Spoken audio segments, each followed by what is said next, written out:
Welcome back to Lin's Spotlight Daily, your daily scoop of entertainment buzz. When basketball meets stardom, Bad Bunny, Timothée Chalamet, and the glam slam at MSG. There are basketball games. And then there are moments, the kind where the on-court action is merely half the show, and the real fireworks happen on the sidelines. Enter Madison Square Garden, part NBA battleground, part unofficial Met Gala, and on this particular evening, 100% pop culture pandemonium. As the New York Knicks squared off against the Boston Celtics in Game 6 of the NBA playoffs, the stakes was high. But if you thought the tension was only on the court, you clearly missed the guest list. Courtside looked more like the front row at Paris Fashion Week. Star power activated. Let's be honest. If you saw Timothée Chalamet and Bad Bunny chilling courtside, you'd pay attention too. Even if you thought a layup was something involving gym class and a mattress. Timmy, with his usual ethereal mix of grunge chick and accidental model energy, looked like he rolled out of bed into a full fashion spread. The man could wear a burlap sack and make it cutter. Sitting inches from the hardwood, he was locked in. Passionate. Yelling at refs. Living and dying with every Knicks possession. Next to him? Kylie Jenner. Yes, that Kylie. Reality royalty turned beauty mogul turned courtside connoisseur. Though the two have been doing a low-key couple but we see you routine, this joint appearance was major. Paparazzi lenses were practically vibrating. And then there was Bad Bunny. Brunetto. The Puerto Rican global phenom. Sliding into MSG like he owned the joint, shades on, chain glinting, oozing vibe. He didn't have to cheer. He was the vibe. Was he rooting for anyone? Did it matter? No. The garden bent to his energy like he was the fifth Beatle. MSG, where fashion meets fouls. Let's not gloss over the rest of the A-list roll call. Cardi B made an entrance worthy of a halftime show, radiating Bronx pride and perhaps plotting her debut as a color commentator. Ben Stiller was spotted mid-chuckle, probably imagining a Zoolander sequel set courtside. Lenny Kravitz looked so cool it was borderline rude. NFL superstar Stefon Diggs swung by, just another pro athlete fangirling over other pro athletes. At a certain point, MSG felt less like a basketball arena and more like a Netflix casting call for the coolest reboot ever.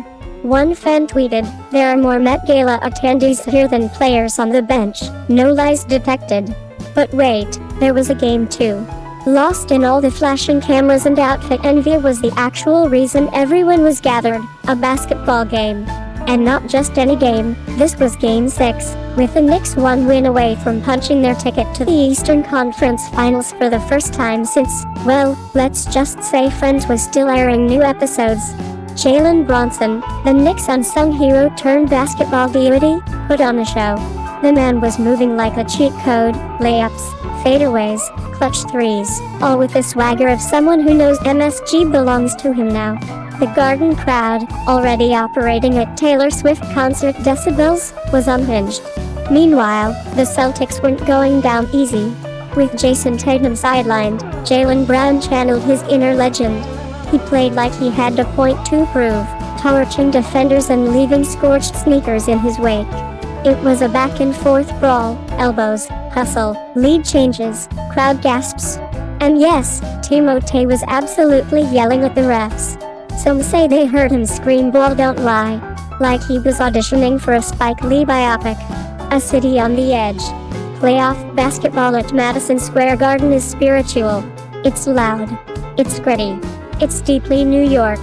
Every shot feels like a moral test. Every foul is personal. There's a collective belief that this year could be the year. And on this night, with the city buzzing and the stars aligned, both metaphorically and literally, it felt like fate was in orange and blue. It wasn't just a game, it was a happening. People didn't just want to win, they wanted to witness the final showdown. The fourth quarter was pure chaos. Every possession was a mini Greek tragedy. The Knicks would go up 5, then Brown would pull Boston back within 2. Brunson hit a step-back 3. MSG detonated. Somewhere, Ben Stiller launched out of his seat like a human confetti cannon. Kylie looked impressed. Timothée looked like he might weep. Bad Bunny didn't flinch. Icon behavior. With under a minute left, the Knicks clung to a 2-point lead. Brunson danced into the lane and hit the silencer. Boom. Ball game. Cue the thunder. Cue the tears. Cue the very New York-style joy that looks suspiciously like yelling at strangers in happiness. Off the court, on the feed. As the final buzzer blared, and fans screamed themselves hoarse, the real game began, the social media explosion. TikTok lit up with videos of Timmy passionately reacting to every call. One user claimed he outcoached Timothée from his seat. Another swore Bad Bunny's sunglasses were magical and responsible for the win. Instagram Reels became a highlight reel of celebrity reactions. Kylie flipping her hair after a 3. Cardi B rapping along to the In Arena playlist. Fans yelling, "I love you," Bonito, like he was about to drop an album mid-court.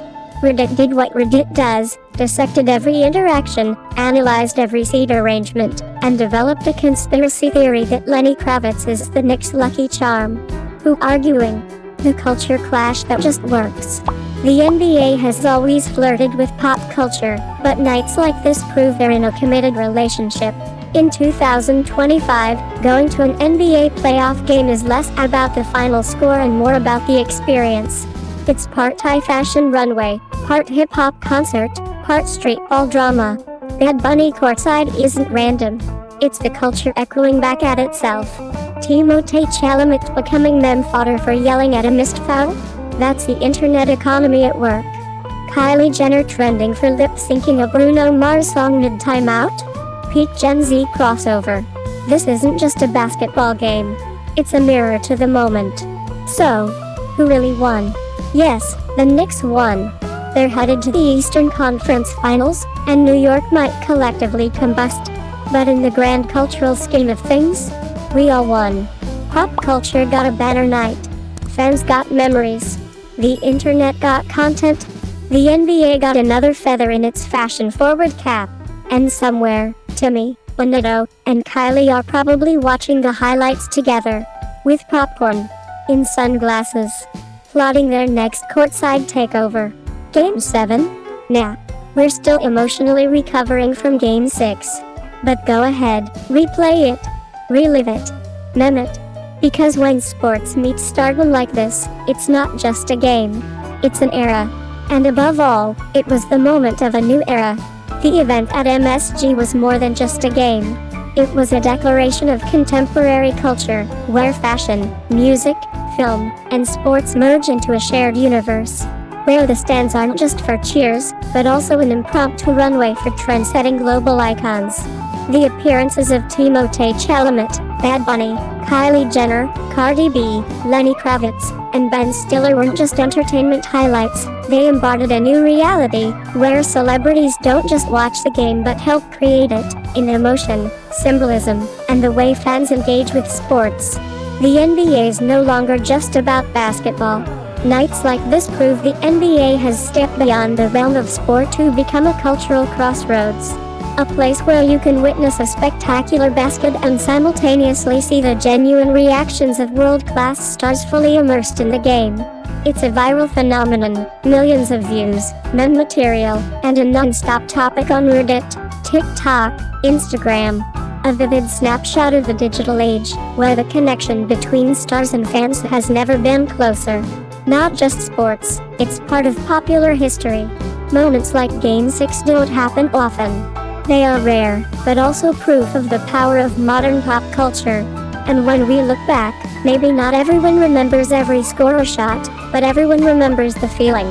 The feeling of living through a moment that breaks the frame, where all traditional boundaries blur, and everything from basketball to fashion, from music to cheers, comes together to create a game for the ages.